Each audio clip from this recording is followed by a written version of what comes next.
Buenas tardes, ¿se escucha bien? Sí. Muchas gracias a los organizadores, ha sido un encuentro maravilloso y además lo hemos pasado muy bien conociendo esta muy linda ciudad. Gracias por la hospitalidad y pretendo partir con algo una pequeña aclaración. No represento con mis arbitrarias opiniones que emitiré ahora en este rato necesariamente el parecer del Tribunal Constitucional chileno, sino que esto es una exposición de orden más personal.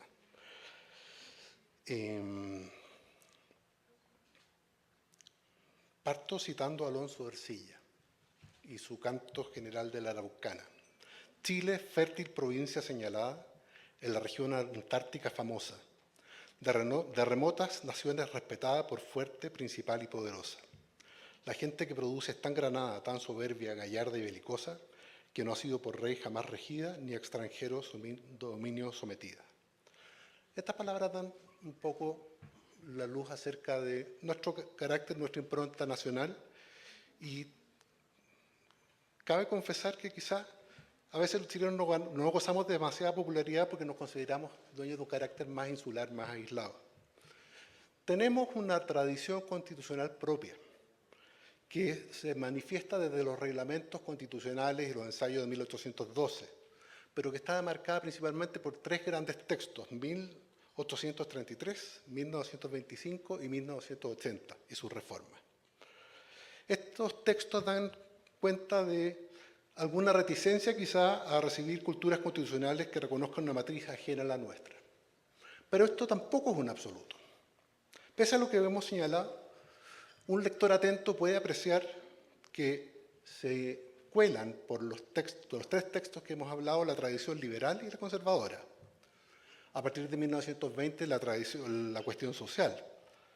Y particularmente desde 1980, nuestro enunciado constitucional se caracteriza por dejar de ser una constitución principalmente reglamentaria y pasa a incorporarse una muy fuerte carga dogmática, con afirmaciones desde el capítulo Las bases de la institucionalidad que se refieren a la primacía de la persona humana, la afirmación rotunda de su libertad, de su dignidad, la afirmación rotunda de que todos somos libres e iguales, libertad para formar asociaciones o cuerpos intermedios a través de los cuales la sociedad se organiza y estructura, principio de servicialidad del Estado, orientación al bien común, respeto por los derechos esenciales que emanan de la naturaleza humana.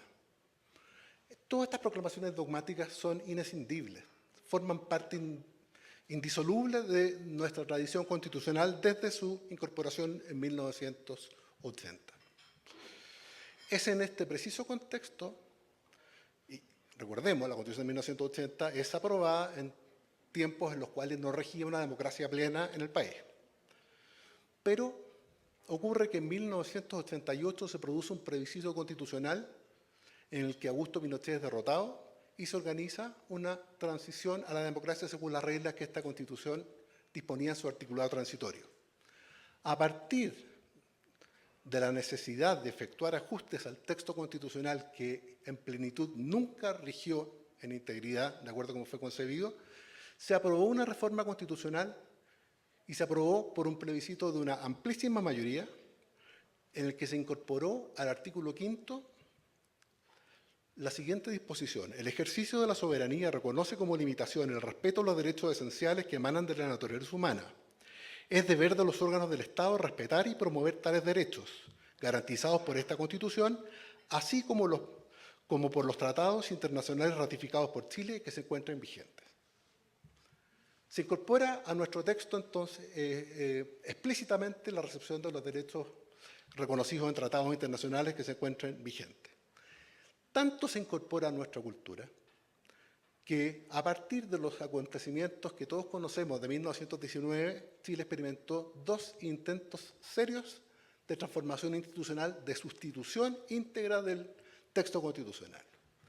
Y en el segundo, el primero fracasó, fue de una ambición que no fue compartida por la ciudadanía en el plebiscito de salida, y en el segundo, que se produjo el mismo resultado, se incorporó en la Constitución una cláusula del siguiente tenor, en su artículo 154. La propuesta de nueva Constitución que se someta a plebiscito deberá contener al menos las siguientes bases institucionales y fundamentales. La soberanía tiene como límite la dignidad de la persona humana y los derechos humanos reconocidos en los tratados internacionales ratificados por el Estado de Chile y que se encuentren vigentes. Un mandato que la Constitución le daba a la constituyente del futuro y le imponía el deber de que ese texto debía contener una disposición del mismo tenor de aquella que se incorporó en el plebiscito de 1989. Esto nos permite afirmar que el bloque de constitucionalidad ha sido reconocido explícitamente en el orden constitucional chileno, que no hay contradicción entre la Constitución chilena y la posibilidad de incorporar derechos, libertades y garantías como las que están en tratados internacionales suscritos por Chile que se encuentran vigentes. Así lo dice la doctrina nacional, el profesor Humberto Nogueira, también el profesor juez constitucional y mi profesor de Derecho Constitucional, don José Luis Egaña, se caracteriza y no se lo voy a reprochar, solamente se me anticipó don Juan Carlos Campos Moreno al citar al Monacid Arellano, que es un caso chileno, en el cual los tribunales chilenos aplicaron directamente doctrina de la Corte Interamericana de Derechos Humanos para resolver un caso que se había sometido a la decisión jurisdiccional. Y para dar contexto voy a referirme a qué se trataba. Un hecho criminal juzgado como crimen de lesa humanidad acaecido en el periodo entre 1973 y 1990. La defensa invocó dos circunstancias eximentes de la responsabilidad penal. Una, el decreto de ley 2191, decreto de ley de amnistía, aprobado por la Junta Militar, que perdonaba determinados hechos acaecidos entre 1973 y 1978. Y la otra, una cláusula de exención de la responsabilidad penal del derecho común, la prescripción. Fue en ese intertanto y en la permanente batalla de la familia del señor Monacid Arellano de que la causa no se cerrara, es que finalmente según la regla del antiguo enjuiciamiento, se hace el sumario, se formula acusación y es condenado en primera instancia. En esa apelación, la Corte de Apelaciones de Rancagua dio aplicación directa, sin necesidad de ninguna reforma constitucional, sin necesidad de aprobar ninguna reforma legal que recogiera explícitamente la posibilidad de que se apliquen directamente los razonamientos y los fundamentos empleados por la Corte Interamericana en materias de esta naturaleza. No somos tan legalistas o tan ceñidos a la ley cuando se trata de aplicar directamente, entonces, las disposiciones de los tratados internacionales de derechos humanos y para aplicar las razones que tuvo presente la Corte Interamericana. ¿Por qué digo que no somos tan legalistas? Porque no necesitamos el pretexto de que había previamente que legislar para la aplicación directa del derecho internacional de los derechos humanos. La cuestión se plantea ahora en otros términos. ¿Cuál es el alcance que le vamos a dar a la convencionalidad? ¿Si va a ser un alcance amplio o va a ser un alcance restringido? Si el alcance es amplio, cualquier organismo, cualquier tribunal, cualquier órgano que ejerza jurisdicción tiene la más amplia libertad para invocar las disposiciones o las decisiones de la Corte Interamericana o efectuar una apreciación o ponderación ruda del derecho internacional de los derechos humanos.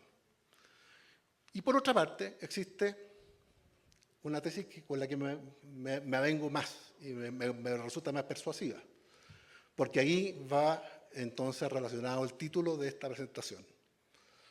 Chile es un país de competencias. En derecho público chileno, la competencia es un factor esencial. Los órganos del Estado actúan válidamente, previa investidura regular de sus integrantes, dentro de su competencia y en la forma que prescribe la ley. No es una exquisitez, sino que es justamente la manera en que la política debe resolver los problemas de la política y el juez debe aplicar el derecho sin vestirse del ropaje de la política. Y aquí no necesariamente espero que estemos todos de acuerdo. Esto es un espacio de conversación y de desacuerdo. Y sí, le temo al modelo del juez que se pone el traje de Superman. Creo que la distribución de competencias en un Estado moderno exige que los tribunales sean los que ejerzan la jurisdicción conforme al derecho vigente y conforme a la Constitución.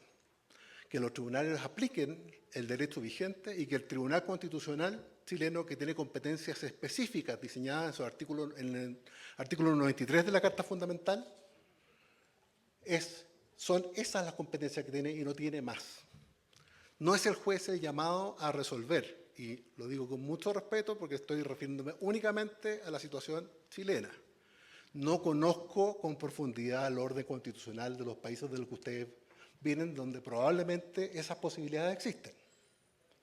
Pero en Chile, la competencia es la que demarca la legitimidad de la actuación en toda materia y también en materia de control de convencionalidad. Le temo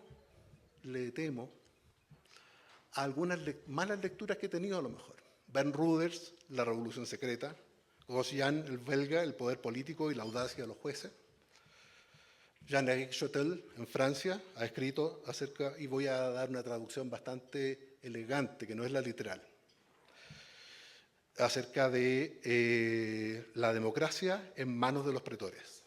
Y también recuerdo haber estado en una conferencia, una visita que hizo en Chile Antonín Scalia. Un profesor le empezó a hacer preguntas de la contingencia. ¿Y no cree usted que el Congreso debiera hacer esto o el presidente debe hacer esta otra cosa? No tengo idea, dijo. ¿A usted le parece sí, que es correcto? Entonces usted compita para ser político. Compita en elecciones y sea elegido. Pero yo soy un juez. Hay una tensión en todos nosotros en resolver los conflictos con justicia, con apego a la Constitución y las leyes, realizar los derechos, libertades y garantías que se encuentran tipificados en tratados vigentes y la necesaria preservación del orden institucional que exige respetar las competencias que cada órgano se da, a lo menos en la Constitución chilena. Desde esta perspectiva, uno, si me escucha a mí nomás, podría pensar, no, en Chile no existe entonces el control de convencionalidad. Claro que existe, se aplica. Se aplica por los tribunales ordinarios, por lo que compone el Poder Judicial, y también por el Tribunal Constitucional en decisiones que ha adoptado. Se aplica, pero desde el punto de vista de una argumentación a fortiori, que fortalece a lo mejor los fundamentos de lo que se viene resolviendo, y se ha aplicado en materias como leyes que dicen relación con limitaciones a las migraciones, un problema que estamos experimentando en nuestro país de manera bastante importante, a la afirmación del principio de unificación familiar que no está en ningún código, ninguna ley chilena vigente, pero que emana de la doctrina de los tribunales internacionales y particularmente de la Corte Interamericana. Para terminar, el Tribunal Constitucional chileno es intérprete de la Constitución y garante de la supremacía constitucional. Debe dar estricto cumplimiento a los preceptos y a las materias que son de su competencia, pero no puede arrogarse a pretexto de esa competencia más poderes o más facultades o atribuciones que la Constitución y las leyes no le asignan. Muchas gracias por su paciencia.